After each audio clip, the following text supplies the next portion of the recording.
Benji. Genipe heads up manze pia mimi nikuja na kitenge.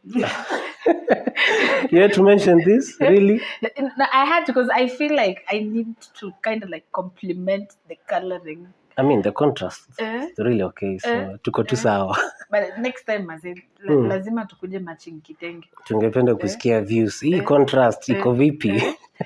Lazima tukuje matching kidogo. Probably we need to figure out.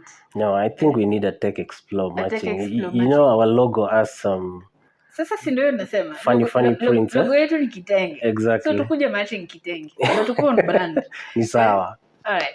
Guys, welcome to Tech Explore and my name is Becky Abraham and I'm excited to have you guys watching us on the show. And I'm your plug, Benji, looking forward to Becky's session with our guests today. Welcome back. Today I have an exciting guest for you. She is a data analyst and she's going to be sharing about her amazing journey in the tech space. I will let her do most of her introduction. Welcome, Winnie. Thank you, Becky. My name is Winnie Makama and I'm a BI consultant specializing in data analytics. I've been in the data analytics space for the last 7 years and I have worked in projects of different industries like the film industry, healthcare, financial industry, and the government industry. Oh, that's amazing. Yeah. In 7 years, that's quite a number of bonus points there. Yeah. So just to take you a little bit back, probably way before the 7 years or in the early stages of the 7 years. Mm-hmm. So what inspired you to pursue a career as a data analyst? Okay. It started from high school. When I was in high school, I did computer as a subject. After high school, I went to campus and I did computer information systems. After finishing campus, I joined MTN, but we were subcontracted by NTN from a different company. Okay. And I was doing networking. But I realized 7 months in, I realized I really do not like this part of IT. So a family friend of ours recommended the company I'm currently working in that was dealing with analytics, and I joined as a data analyst intern. Okay. And that is how my journey in data analyst began. Wow, from intern to senior. Yeah. Wow, that's very good, and congratulations on all your achievements through that process. Yeah. Now, with all that growth for the last 7+ years that you have had, what have been some of the skills that you would say are crucial for a successful career as a data analyst? Okay, I'll start from the beginning. As a data analyst, when you get data, most of the time the data is unstructured. So when the data comes in, you're supposed to clean up the data before you even get to the reporting bit. So you're supposed to have data. You're supposed to have, it's categorized into 2 skills, the hard skills and the soft skills. Okay. The hard skills in this case are the like data cleaning. When you get data, you're supposed to clean up the data and then extract the relevant data that you're going to use for reporting. That is data mining. So you're supposed to have data cleaning skills, data mining. And also after doing that, you're supposed to write queries that will only pick the relevant data you'll need for reporting. That is where querying comes in. And for querying, you'll need to use tools like SQL, Postgre, tools like those.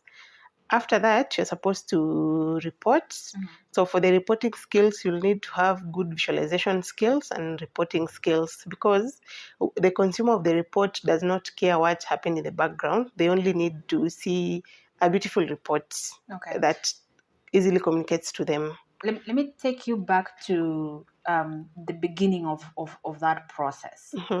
So let's say today I have a project and I have quite a large data set that I need analyzed. So as a data analyst, when I bring that data set to you, what's your thought process like? Like, what's your approach? Okay, so when you receive the file, you're supposed to do an ETL. ETL is basically you're extracting, transforming, and loading this data into a data warehouse. And then after doing that, whatever you've loaded in the DB, the tables currently in the DB, you will not necessarily need to use all the information there. So you'll need to create queries. Queries are basically short codes in SQL that you write and only pick the necessary columns that you need for your reporting. So after writing the queries is when you start reporting using the queries. Okay. Yeah. So when I'm going to take you back to the extract, transformation, and loading parts. So of course the extraction, it's data we're moving, but let's talk about the transformation. Okay. And my question around transformations is, what are some of the challenges in data that you have seen that you come across in the various projects and industries that you've worked with that you would have to solve at the transformation part? Okay. Now you'll realize some of the data comes in different formats. There is date, there are different formats. So you'll find out that someone inputted in a date, we are supposed to see like 10th May 2004. You find there is someone who keyed in ABC in that data. Now you're wondering, is it supposed to be, what does ABC mean? Like, is that a code for a date or what exactly is this? Okay. Yeah. Okay. Transitioning that to the reporting side of things. Now, I know from my perspective, and I've been in this space as well, so I know there are some of the things, once you've delivered insights to a customer, they always have those additional questions and things that probably stem out of how they're used to be doing things, right? So what is your always almost expected question that they would ask for? What are one of those peculiar requests? Most customers in most projects I've worked with, most customers usually use Excel. So they would want to see the data represented in tabular format. When you give them something else that is not tabular format, they start worrying. Yeah. And also most financial institutions, I've realized they want to see, like, they do not want to see reports containing so many beautiful visualizations. Like, if they want to see a balance sheet, they want to see it in tabular format. They do not want any enhancements done. Okay, so it's more of people sticking to the way they're used to be doing things. So there's that mindset shift that needs to happen, which goes back to change management in terms of the preparedness and readiness for change when it comes to modern ways of analyzing data. True. Yeah. You say that most people are used to seeing things in Excel. My ultimate favorite is you build something that really gives them a lot of insights, and then someone tells you, "Can I export this to Excel?" Most clients ask that. I'm like, you already have Excel. If you wanted that, just do it in Excel. But this one, this is something else, right? At least give it a chance before we say, can we export to Excel? Yeah. So that is always my ultimate favorite, and I expect it in any project. There's always that one person that's gonna be like, can I export it to Excel? When you're done with your presentation, any questions? That is the question that always comes up first. Anyway, let's move on. So you've definitely explained amazing things, and the world is, or rather the tech world is moving in a very fast pace at the moment. So how do you stay updated with all the latest trends and developments in the data analytics space? Okay. First of all, you can do online courses and certifications. Most of these online courses, after completing them, they usually award you a certificate. And please note, there's a difference between a certificate and a certification. You might want to clarify for us so that we make sure that we're getting certifications.